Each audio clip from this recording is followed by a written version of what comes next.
5,000 sebulan dari rumah? Biar betul. Serius ke ni? Duduk rumah, tak perlu keluar peluh. Tapi duit ribu-riban masuk. Tak payah upah pekerja. Tak perlu simpan stok banyak-banyak.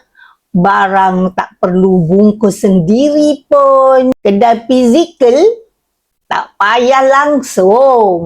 Macam magic je kan? Tapi ini real, bukan mimpi. Kalau Kak Kamah boleh, anda pun boleh. Nak tahu caranya? Komen. Nah, komen sekarang tahu. Dalam tim Kak Kamah, kita tak buat bisnes sorang-sorang. Semua dia ajar sampai jadi. Apa yang diajar tu? Diajar teknik closing yang halus, tapi padu. Cara buat konten yang boleh viral, edit sekejap je.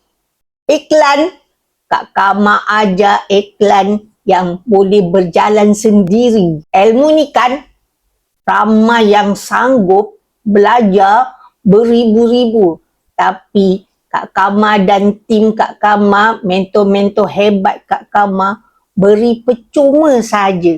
Dan kami ajar step by step. Kak Kamah faham, tentu anda sedang tercari-cari jalan keluar, nak bebas dari masalah keuangan, nak lebih masa, nak hidup dengan lebih tenang dan diberkati.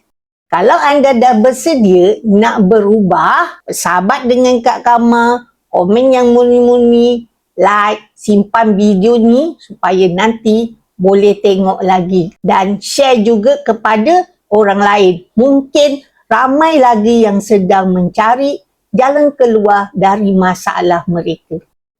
Nak join tim Kak Kamah?